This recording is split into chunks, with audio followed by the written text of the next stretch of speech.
Thank you, Chair. I am delighted to be moving the Green Group amendment to the Mayor's final draft consolidated budget. Now, the Mayor has set out in his final budget how he will use an additional £229 million of business rates and council tax returns. As well as funding 1,000 extra police officers and topping up his capital programme reserve and creating a second strategic investment fund, he's made some good additions. It's really good that London will belatedly get its first car-free day under this Mayor in September 2019, funded with a £1 million budget. The £1.7 million for crowdfunding and £6 million more for rough sleeping are also very welcome. And since we pressed the Mayor in our previous amendment and in our questioning of him at the January plenary, he's increased funds for vehicle scrappage. He's announced some new measures. There's a £25 million fund, which was announced on Valentine's Day, to help low-income car drivers upgrade to cleaner vehicles with the option to obtain green travel credit, something I've been pushing him to do for some time. Also, there's £24 million more to support black cab drivers to switch to zero-emission taxis. And last week, he shared plans to include charities in his existing £23 million small business scrappage scheme. All of this is welcome, but the Mayor's plans still don't recognise the difficulties that some charities are going to face in upgrading their vehicles. The grants for these groups are still too low. So therefore, we are increasing to £30 million our fund to support charities to do this in today's amendment. This is the main change, but we've also amended our proposals to support young people. Assemblymember Berry will speak to those proposals and to our housing proposals when she's seconding this amendment. I will speak now to our proposals on climate change, the ultra-low emission zone and workers' rights. So on the climate emergency, the Mayor's position that he reiterated this morning implies that anything to speed up progress on tackling the climate emergency will require government action. Now, that's not completely accurate. His previously published carbon targets show that while he is working, and this is good, to a 1.5 degrees warming limit, he is still working to 2050, not 2030, as a deadline to make London carbon neutral. He hasn't specifically set out plans in his final draft budget to do the work needed to update the climate change and energy section of his environment strategy or update the adaptation measures that London will need to cope with the extreme weather events associated with rapid global warming. He has, however, added £14.3 million to the capital programme reserve since the last version of the budget, bringing it to a total of £40.6 million for 2019-20. We propose using just 405,000 of this, that's less than 1% of the reserve, in 2019-20 for this urgent work. The thousands of London students who took part in climate strikes earlier this month would expect no less from a Mayor who has declared a climate emergency. Only once the Mayor has properly assessed and costed the implications of the climate emergency on London will he be able to properly make that case to the government for the funds and powers that he needs. Extending the Solar Together scheme to cover the whole of London would only cost £245,000, so it's very disappointing that the Mayor has failed to grab this quick win from us, and we are proposing it again in our amendment today. Rolling out air pollution audits to each of the 200 primary schools in very polluted areas would cost a relatively modest £750,000. So again, it is surprising that the Mayor hasn't set out in his final budget plans to do this. We again propose that he goes beyond the 50 schools he's already audited and completes 150 more audits of the most polluted schools. I was at the Mayor's National Air Pollution Summit on the 14th of February along with Assembly Members Cooper and Devonish, and I back the calls he and other city mayors are making on government for billions to be invested to support people and businesses to switch from polluting vehicles to low-emission transport nationwide. The ultra-low emission zone is a necessary step. Although road pricing is ultimately a much fairer solution, we welcome the Mayor increasing scrappage measures since the last version of his budget. But when he announced last Friday that charities would be included in his 23 million microbusiness scrappage fund, he didn't add any new money to this first-come, first-served fund. He just increased the competition.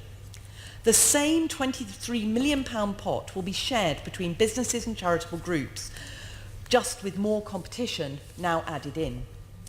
In terms of the grants available, no distinction is made between businesses and charities, even though charities usually have very limited means, don't make any profit. So grants of just £3,500, they're available to both businesses and charities, or they can get £6,000 to upgrade to an electric vehicle. Now, up to 3 vehicles can be replaced. The level of grant relative to the cost of a new van, the cost of a new van is £28,000 to £42,000 with VAT. So the level of grant relative to the cost is very low. This is leaving charities with a very big gap to fill. Charities often rely on volunteers, and it may take some time to complete the paperwork. Will there be any money left for charities once businesses have got their applications in? We're concerned the fund will run out before charities have been helped with it. Now, our scheme proposes that charities crowdfund around £13,000 themselves to obtain double this in match funding from our fund, which we've increased to 30 million in light of the additional funding that is now available in the Mayor's Strategic Investment Fund. Through crowdfunding organisations, these charities can raise awareness of their work and attract new backers. This is an element that is completely absent from the Mayor's scheme. The more generous level of grant that we would offer better reflects the financial realities for charities. £3,500 just isn't going to be enough for them. And while the sunset period until 2023 means these groups won't be penalised for some time, the low level of grants on offer could mean upgrade projects just get delayed and these polluting vans and minibuses stay on the road for far longer than anyone wants. And then finally, I want to talk about the workers' rights, the 4-day week. We were very pleased when the chief officer didn't rule out a study of how a 4-day week could work at the GLA when questioned about this by my colleague, Assembly Member Berry, at the Oversight Committee recently.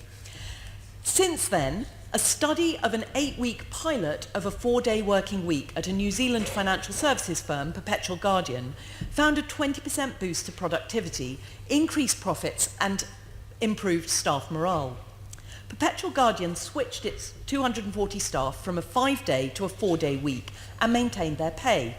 Productivity increased in the 4 days they worked, so there was no drop in the total amount of work done.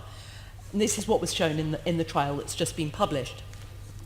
The company has been deluged with requests for information, mostly from organisations in the UK, followed closely by people in Australia, the US and Germany. A study of how a 4-day week could work at the GLA would show the Mayor is at the forefront of thinking about the future of work. So we urge him to fund that study using £100,000 of the Chief Officer's Transformation Fund. I will now hand over to my colleague Sian Berry, who will second our budget amendment with some more good green ideas. Assembly Member Berry. Thank you, Chair. Yes, I fully support all of what my Green colleague has just said, and I want to give more brief details of the rest of our amendment parts. In part 1, we are proposing to extend this building's work that is about giving residents more power over the buildings in which they live. The Mayor recently hailed the rise of people-powered regeneration when inviting Londoners to bid for his crowdfunding initiative.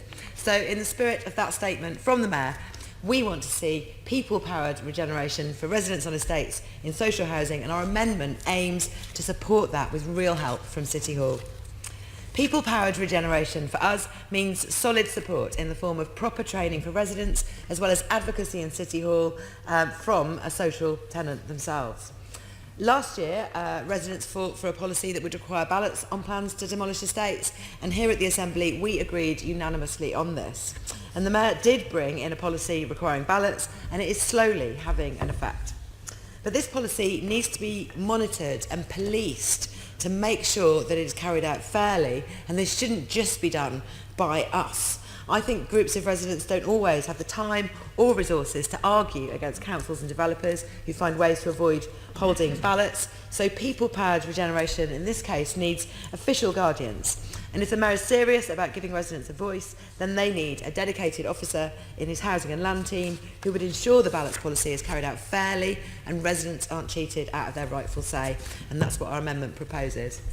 In addition, our amendment again proposes a social housing commissioner for London, as the Housing Committee recommended in its recent study on how social housing residents are listened to. They would be a social housing resident themselves, they would sit on the board of Homes for Londoners, and they would act as the voice at a London level for their fellow residents. Secondly, I want to talk about part 6 of our amendment, which proposes to amend the budget to increase and extend our City Hall investment in young people. The Mayor has allocated £60.7 million in a new strategic investment fund, and so the Green Group calls for a portion of this money, £16 million, to be spent on young people by boosting and extending the Young Londoners Fund, which was set up last year with £45 million over 3 years. We have proved the financial loss that London has suffered as a result of cuts to youth services, and there can be absolutely no doubt that cutting youth services hasn't helped in the heartbreaking growth we've seen in violence against young people. I think with this devastation that's happening to young lives, families and communities across all of London, whatever support we're giving to youth services and prevention at that basic initial level where we're supporting young people to thrive has to be maintained. As my discussion with the Mayor went earlier on, the Young Londoners Fund was funded for 3 years. It will run out, not this year, but the year after. And our amendment proposes to put in an additional £3 million this year and next year in the 2 remaining years of the current fund, and to extend it for a further year with an additional £10 million. I think the community groups, the youth support services and voluntary organisations that are currently receiving grants from the Young Londoners Fund, the ones who've applied and not received anything yet, all of them will be reassured that the Mayor is continuing to invest in young people by this amendment, and we can't think of any group more deserving of strategic investment than London's young people. So yes, the Mayor has said today that he looks closely at our proposals every year, and we know that he has taken up on our ideas on several, but importantly not all, of the issues of importance to Londoners where we've put forward changes. At the last budget meeting, the leader of the Labour group described us as great influencers, worthy of discussion amongst all politicians. Now, we're very pleased when the Greens' constructive approach to opposition is acknowledged in this way, and I hope everything we propose today is worthy not just of discussion, but of your vote for our amendment today. Thank you very much.